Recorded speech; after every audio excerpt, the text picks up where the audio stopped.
Hello everyone, कैसे हैं आप सब लोग।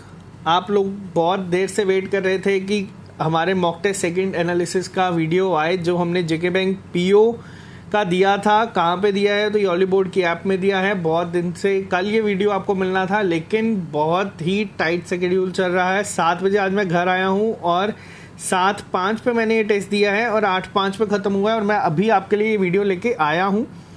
क्या क्या चीज़ें थी, किस तरह से इम्प्रूव कर सकते थे, पूरी डिटेल में बात करेंगे। लेकिन वीडियो स्टार्ट करने से पहले बता दूं, जिन लोगों ने अभी तक रजिस्टर नहीं किया या जो लोग चाहते हैं हमारे साथ ये टेस्ट देने का, तो किस तरह से वो ये टेस्ट दे सकते हैं। सबसे पहले आपको जाना है गूगल प्ले स्टोर पे। वहाँ पे आपको सर्च करना है ऑलिव बोर्ड। आपको एक ऐप दिखेगी, वहाँ पे आपको ऐप को डाउनलोड करने के बाद वहाँ पे साइन अप करना है। साइन अप आप ध्यान रखें, आप उसी आईडी से करें जिससे आपको कंटिन्यू करना है, या मोबाइल से या ईमेल से, उसी में आपके टेस्ट अनलॉक होंगे। तो ये आप देख सकते हैं, जब आप ओपन करेंगे ऐप को तो इस तरह से आपको ऐप में दिखेंगे जेके एग्जाम्स। इस ऐप के बाद आप लोगों को यहाँ पे सारे मिल जाएंगे। जब आप क्लिक करेंगे जेके एसएसबी पंचायत अकाउंट असिस्टेंट का टेस्ट, जेके बैंक का और जेके एसएसबी क्लास 4 का। एक इम्पॉर्टेंट अपडेट जेके पंचायत वालों के लिए ये है कि वो लोग कह रहे थे कि उनके स्टेट वाइज रैंक चाहिए, तो इस पे अब आपको बता दूं, आपको मॉक टेस्ट के बाद स्टेट वाइज रैंक भी दिखेगा। जेके बैंक में अभी मैंने खुद ही कहा है, रिक्वेस्ट की है कि ये नहीं शो हो। रीज़न सिंपल सा है, अभी बहुत सारे लोग नए हैं। परसेंटाइल से ही तैयारी का सही पता चलता है, लेकिन लोग डिमांड कर रहे थे स्टेट वाइज रैंक का, तो अब आपको जेके एसएसबी पंचायत अकाउंट असिस्टेंट में रैंक दिख जाएंगे। आपको क्या करना है, आपको इनमें से अगर किसी को नोट्स भी लेने हैं तो आपको वो भी मिल जाएंगे। अगर आपको इन टेस्ट पे क्लिक करना है, जब हम जेके बैंक पे क्लिक करेंगे तो इस तरह से आपका एक डायलॉग बॉक्स खुलेगा। आपको वन टाइम पेमेंट ही करनी है। आज हमने दिया है जेके बैंक पीओ प्रीलिम्स का, आपको ये सारे टेस्ट मिल जाएंगे।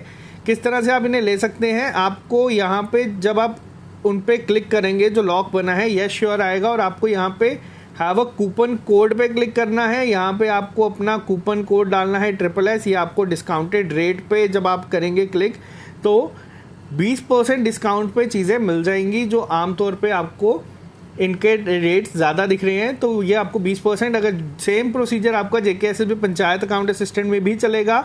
और जिनको नोट्स लेने हैं जेके एसएसबी के, वो इन लेसन्स पे क्लिक करें तो आपको नोट्स भी आसानी से मिल जाएंगे। और नोट्स किस तरह से हैं, तो आपका पूरा चैप्टर, जो आपके जितना भी सिलेबस है, सब टॉपिक्स, उसके अकॉर्डिंग ये सारे बनाए हुए हैं। तो चलिए स्टार्ट करते हैं आज का टॉपिक बिना ज़्यादा टाइम वेस्ट किए। तो अब बात करते हैं जेके बैंक के पीओ मॉक टेस्ट सेकंड के बारे में। क्या था इस टेस्ट में, किस तरह से चीज़ें ज़्यादा इम्प्रूव हो सकती थी, किस तरह से चीज़ों का ध्यान रखना था। तो सीधा बात करते हैं हम अब स्कोर कार्ड। ये आप देख सकते हैं अपनी स्क्रीन पे, ये आज मैंने टेस्ट दिया है। राइट, आप देख सकते हैं 71 हुए हैं टोटल। मैंने 83 अटेम्प्ट किए थे इसमें, इस टेस्ट में आज 68 मार्क्स आए हैं। परसेंटाइल है 99.26। परसेंटाइल मैंने आपको बताया था सबसे ज़्यादा इंपॉर्टेंट चीज़ है, आपको परसेंटाइल को देखना है और कोशिश करना है कि आपको अपनी परसेंटाइल को इम्प्रूव करना है, कि जो आपकी पिछली बार थी उससे ये परसेंटाइल थोड़ी सी इम्प्रूव हो। इस टेस्ट में क्या थी चीज़ें जो आपको ध्यान रखनी थी। अब बात करते हैं सेक्शन वाइज। सबसे पहली सेक्शन आपकी थी इंग्लिश। इंग्लिश के बारे में मैं आपको बताऊं, जब हमने सेक्शन स्टार्ट की तो स्टार्टिंग में जो क्वेश्चंस थे वो काफ़ी ही अच्छे लेवल के थे। आपके एग्ज़ाम का जो लेवल होता है वो उससे एक लेवल कम ही रहेगा। अगर आप इन क्वेश्चंस को अच्छे से कर पाए, स्टार्टिंग में जो थे आपके एरर डिटेक्शन के थे, आपको फाइंड करना था कि कौन सा है जिसको में इनकरेक्ट है, और वहीं आपको अगला क्वेश्चन दिखेगा जिसमें आपको करेक्ट। पिछली मॉक टेस्ट में मैंने ये गलती दोहराई थी, मैंने ध्यान नहीं दिया था और मैं उसमें फंस गया था, लेकिन इस बार मैंने उस चीज़ का ध्यान रखा।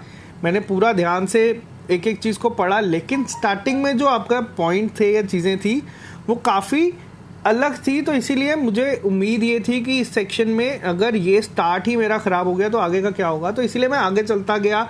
रीडिंग कंप्रीहेंशन पे मैंने जोर रखा कि वो इजी लग रहा था, आसान था, ज़्यादा टफ नहीं था, उसको अटेम्प्ट किया। उसके बाद जो आपके आजकल एग्ज़ाम में पैटर्न आता है रिसेंट की, आपको 3 वर्ड दिए थे और इनको बताना था कि कौन सा किसकी जगह पे आएगा। पैराजंबल पहले आते थे, आपको ABCDE करके सेंटेंसेस दिए होते थे और उनको अरेंज करना था, लेकिन ये पैटर्न अब हट चुका है पिछले 1-1.5 साल से। अब रिसेंट आपको इसी तरह के क्वेश्चंस दिखते हैं। ये काफ़ी कंपैरेटिवली इजी होते हैं इस टाइप के पैराजंबल से। इस सब के साथ इस सेक्शन में अगर मैं ओवरऑल इस सेक्शन की बात करूं तो ओवरऑल सेक्शन अगर मैं फर्स्ट हाफ को डिवाइड करूं इन्हें 15-15 क्वेश्चंस में, तो जो स्टार्टिंग का आपका पार्ट था वो थोड़ा सा स्लाइटली टफ था, या मैं बात करूं तो आपको जिस चीज़ के लिए मैं ये टेस्ट रिकमेंड करता हूं वही चीज़ थी कि आपको चीज़ें टफ नहीं थी। चीज़ें हमारे दिमाग में होती हैं कि हम कितने डर जाते हैं चीज़ों को अटेम्प्ट करते हुए। आज भी टेस्ट स्टार्ट करते हुए मुझे लगा था कि ये चीज़ें टफ होंगी और मुझसे नहीं हो पाएंगी, लेकिन जब मैंने सेकेंड हाफ अपना आराम से कर लिया और उसके बाद मैं इन पे गया तो क्वेश्चंस मेरे सॉल्व हो गए। तो ये चीज़ हमें सीखनी है, आपको ये चीज़ एग्ज़ाम में बहुत हेल्प करेगी।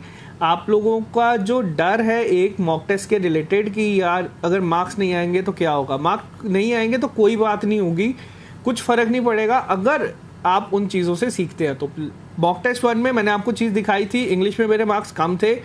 रीज़न क्या था, मैंने क्वेश्चंस को पूरा ध्यान से नहीं पढ़ा था। आज भी क्वेश्चंस उसी तरह से घुमा के पूछे गए थे, लेकिन आज मैंने पूरा ध्यान रखा कि कहीं वो गलती रिपीट ना हो, और पिछले टेस्ट के कंपैरिजन में 4 से 5 मार्क्स मेरे इंप्रूव हुए हैं इंग्लिश सेक्शन में। तो अगर आप इस सेक्शन में 14 to 16 में क्यों कह रहा हूँ, क्योंकि लास्ट में जो आपके फिलर्स थे वो ईजी थे, जो आपके पैराजंबल आजकल नए टाइप के आ रहे हैं स्वैप करने के वो ईजी थे। अगर आप पैसेज को अच्छे से करते हैं, रीडिंग कम्प्रिहेंशन को, तो आप लोग आसानी से 15 क्वेश्चंस 30 में से अटेम्प्ट कर लेते हैं सेक्शन में। और अगर आप ये 15 से 20 आसानी से अटेम्प्ट कर रहे थे तो ये स्टार्टिंग के भी आपके बहुत आसानी से हो जाएंगे। जो लोगों ने टेस्ट दे दिया है उनको वापस से मैं रिक्वेस्ट करूँगा कि आप लोग जाएँ और टेस्ट को दोबारा ओपन करें, जो आपके एरर डिटेक्शन के क्वेश्चंस थे उन्हें वापस देखें, और आप खुद कहेंगे कि ये बहुत ही इजी तरीके से पूछे गए थे। जो आपको एक साथ 5 के 5 पूरे सेंटेंसेस दिए थे और बोला था कि इसमें एरर आपको फाइंड करना है कि कौन सा इनकरेक्ट है और कौन सा करेक्ट है, वो बहुत ही ज़्यादा ईजी थे। स्टार्टिंग में मैं भी एक टाइम के लिए घबरा गया था, लेकिन मैंने उन सबको मार्क फॉर रिव्यू करके आगे बढ़ता गया और उसके बाद मैंने वो सॉल्व किए, और वो तकरीबन जो आप देख रहे हैं 7 गलत, मैक्सिमम पार्ट इसी में से है, लेकिन 8 सही भी हुए हैं। तो इन ओवरऑल वो मुझे 4 से 5 मार्क्स का बेनिफिट ही देके गए हैं। तो ये चीज़ आज मैंने एक सीखी है, और मैं चाहता हूँ कि आप लोग भी इस तरह सेल्फ एनालिसिस करें। हर एक मॉक टेस्ट के बाद आप तकरीबन 1 घंटा कम से कम मॉक टेस्ट को दें। फिर आप कहीं से भी अटेम्प्ट कर रहे हैं मॉक टेस्ट, ये मैं आपको मॉक टेस्ट अटेम्प्ट करने का अप्रोच बता रहा हूँ।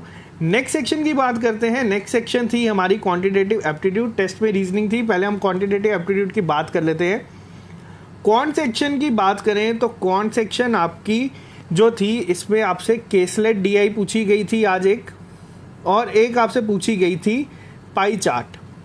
अब बहुत सारे बच्चे ऐसे होंगे जिन्होंने पाई चार्ट को अटेम्प्ट किया होगा और केसलेट को तो देखा भी नहीं होगा, और बहुत सारे बच्चों के मैंने मार्क्स देखे हैं वो एवरेज 10 से 12 के बीच में गए हैं, और कईयों के उससे कम हुए हैं और उनसे अटेम्प्ट नहीं हुए हैं। आपको एक चीज़ अब मैं यहाँ पे बताऊँगा, पाई चार्ट में आपको सॉल्व नहीं करना था कुछ भी, आपको कोई भी चीज़ सॉल्व नहीं करनी थी, आपको कोई डेटा फाइंड नहीं करना था। आपको सिर्फ वो पाई चार्ट में जो डिग्रीज दी थी, जो आपको डिग्री बेस्ड पाई चार्ट पूछी गई थी, वो डायरेक्ट सॉल्व होती थी।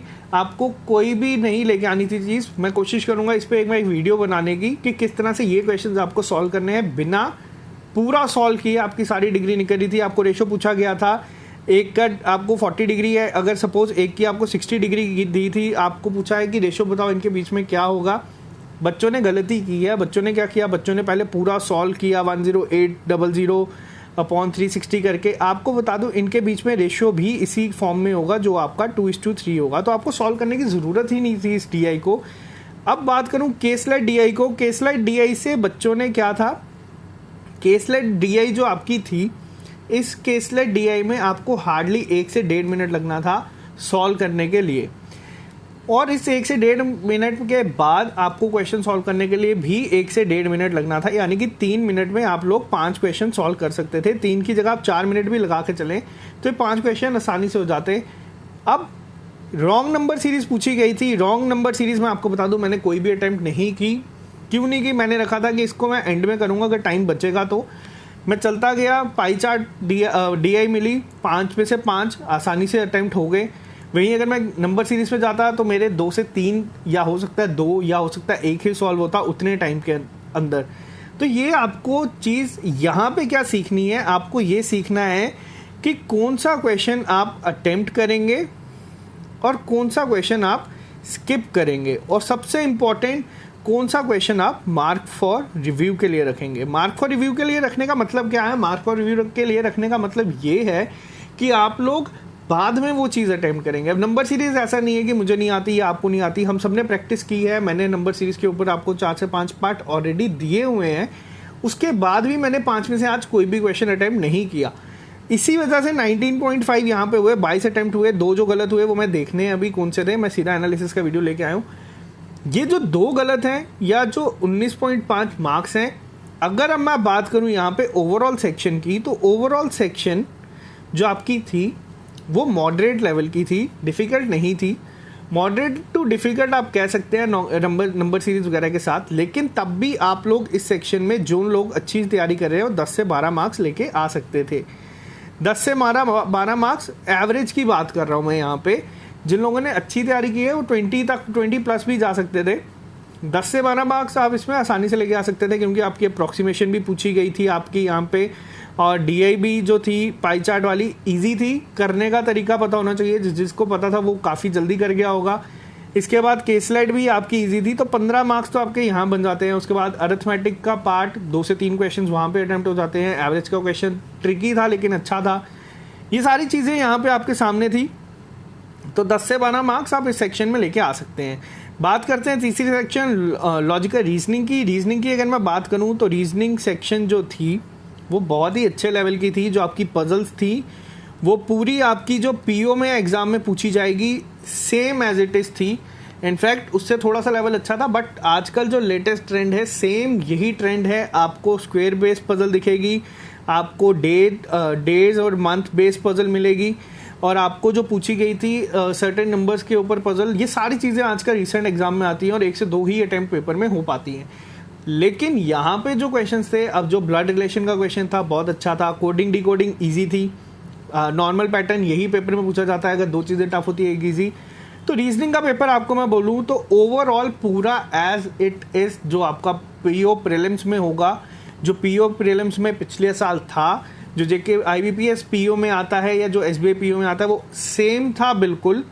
तो जिसने भी तैयारी की है अच्छे से वो 20 मार्क्स इस सेक्शन में स्कोर कर ही लेगा। 20 मार्क्स के लिए क्यों? क्योंकि साइलॉजिज्म्स के जो आपके क्वेश्चन थे उसमें ओनली फ्यू का केसेस पूछे गए थे।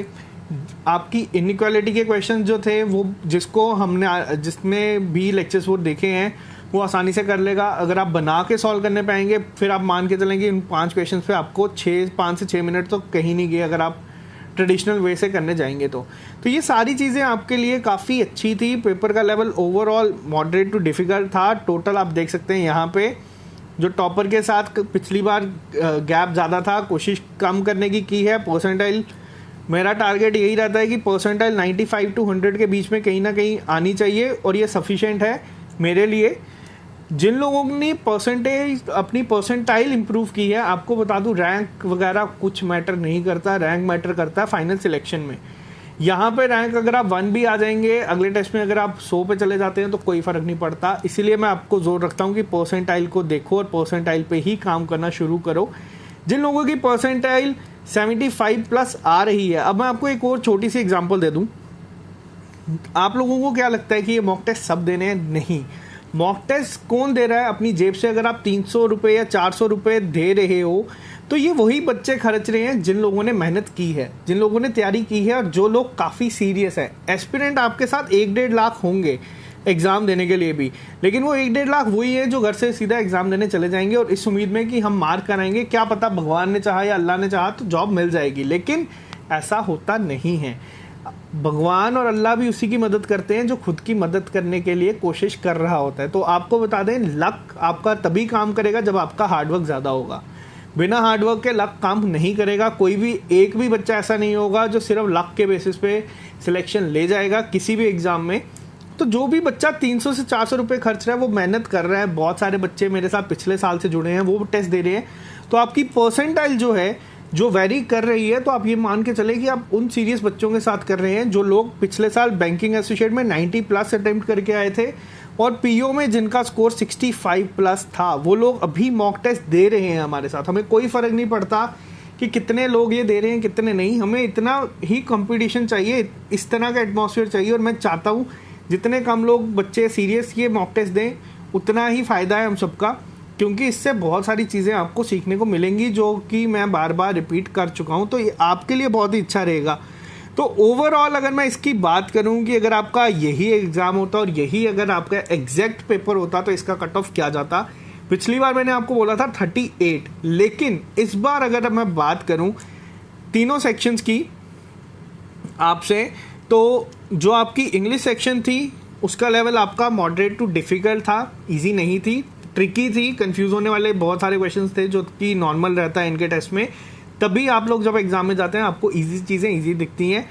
क्वांट की अगर मैं बात करूं तो क्वांट सेक्शन भी आपका मॉडरेट लेवल का था, डिफ़िकल्ट नहीं था, लेकिन कुछ चीज़ें डिफ़िकल्ट थी, तो मॉडरेट टू डिफ़िकल्ट आप इसे भी कंसीडर कर सकते हैं। लॉजिकल रीजनिंग आपकी सेम एग्ज़ाम लेवल की थी।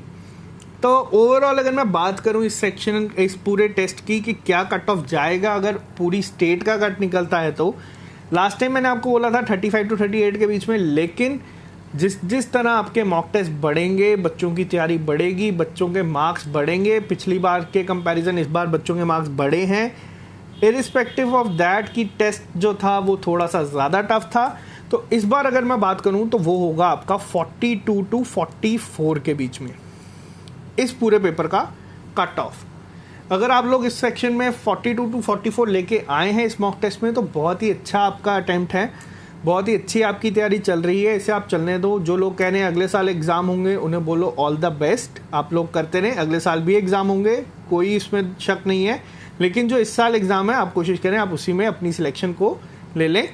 और जिन लोगों के मार्क्स 42 to 44 नहीं आ रहे हैं उन्हें मैंने वापस से बताया आपको क्या करना है, आपको एनालिसिस वीडियो के बाद अपने टेस्ट को खुद एनालाइज करना है, जिस तरह से मैंने आपके सामने अभी ये किया।